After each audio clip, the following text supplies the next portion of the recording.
Cuisine Yannick TV nde makambo. Cuisine Yannick TV, maman de 3 garçons, maman de 3G. Na kati ya chaîne Cuisine Yannick, solution ya tout sur tout.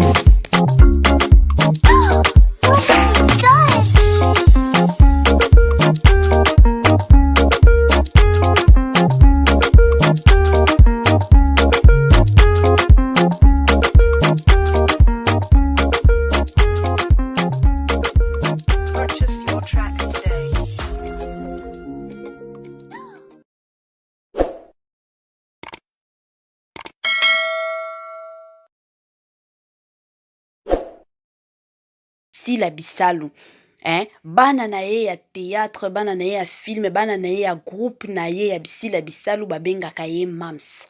Ba mosusu babengaka ye Pombasen, neti babiso to bengaka ye l'impératrice. Siko yo bengaka ye nani? Kombo bengaka ye vraiment na ko supplier yo kendo koma kombo wana na ba commentaire. To lingi vraiment to mona ba kombo nyonso ya Sila Bisalu oyo ba fan na ye ba pesa ye oyo yo fan penza ya Sila Bisalu landaka Sila Bisalu kombo nini vraiment kandenga jouaka kombo nini vraiment aussi opesa ye. En tout cas ba kombo wana tolingi yango vraiment na ba commentaire na bino bokende vraiment ko marquer signature na bino na ba commentaire kandenge zalaka.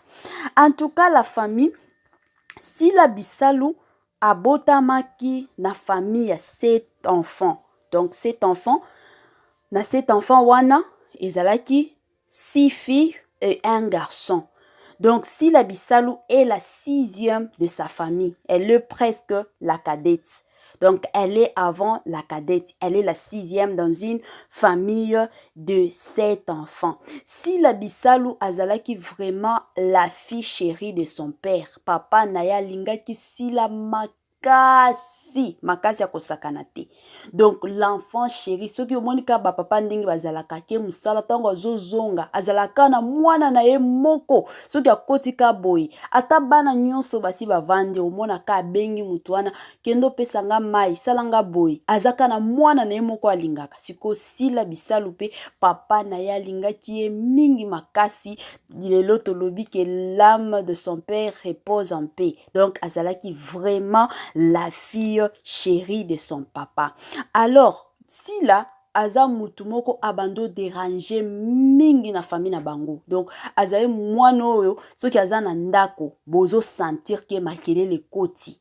Donc, moi mouvement moko boye na ndako sikoyo papa na bango bando sepela na ye mingi koloba alingaki vraiment koloba tango bando kola Sila Bisalu alingaki vraiment koloba azotiaka ambiance na ndako kandenge zalaka. Sikoyo papa na bango alingaki nde Sila Bisalu azala docteur yango vraiment alingaki Sila Bisalu azala na ye docteur.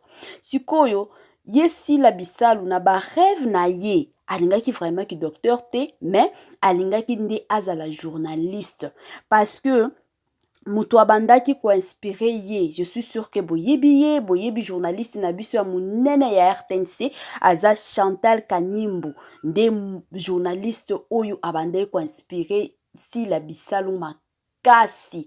Sikoyo Sila Bisalu pe alingaki alobi nga pe tona okola tona osisa nanga kotanga en tout cas tona ozwaka diplôme na okende nanga nazala journaliste yango alingaki. Siko papa na bango alingaki Sila Bisalu azala docteur vu que Sila Bisalu était tellement intelligente. Papa alobi te mwana nanga il faut azala docteur. Sila pe alobi nga il faut nazala nani journaliste. Allez, aye ko décrocher diplôme na ye kandenge zalaka nde amoni batu kandenge zalaka ba tourner ba théâtre comme ye pe ko s'intéressaka bien que bando kende université ben azo s'intéressaka mosusu azo kendo visitaka ba répétition ya bato ba théâtre kandenge zalaka ki a visiter amoni jour mosusu pe alobi te nga pe na kota ye pe akotika boye na scène. En tout cas ba sepelaki na ye nde première part na ye na makambo ya théâtre abandaki yango na groupe ya Simba. moni Simba eza groupe ya Papa Elombe. Ya Papa Elombe siko nde place Sila Bisalu abandaki na groupe wana, donc ezalaki pas na ye otolobaka pas vraiment ya liboso. En tout cas babakuku nyonso bana mams nyonso bino nyonso bozolanda la patrona NMTV na eroyo na osenga bino to s'abonner massivement. Et puis, to commenter, kombo bengaka vraiment Sila Bisalu, yon moko yebi kombo nino pesa kaye. C'est le moment to pesi bino opportunité à kosala signature na bino. Ceux qui ont ba kombo, ceux qui 1000, c'est le moment. Comment na ba commentaire ba komo nyonso un jour to kolekaka na ba émission kande to lekaka, en tout cas to ko publier to ko yebisa bino nani muntu a gagné, nani muntu a komaki ba kombo ebele pona Sila Bisalu eza ya koindawa. Sikoyo bandeko to zonga na makambo ya Sila Bisalu. Tango Sila Bisalu bando jouer na groupe ya Papa Elombe, sikoyo mutu oyo bando ko inspiré ye mingi na ba théâtre ezalaki Solange Mundondo. Bandeko que son âme repose en paix, asi akufi na ye, mais eza mutu oyo abande vraiment ko pesa Sila Bisalu goût ya ko jouer ba théâtre, abando vraiment ko pesa ye ba goût ya ko sakana te. Tango abando mona ya zo jouer ye pa lobi ngape na ko bando jouer ka boye. Siko abandaki ko incarner vraiment ba rôle neti kaka Solange abando incarner ba rôle na ye. Sila Bisalu pe azo incarnaka ti lelo bandeko bomoni façon Sila Bisalu a tomboli théâtre na Congo na biso.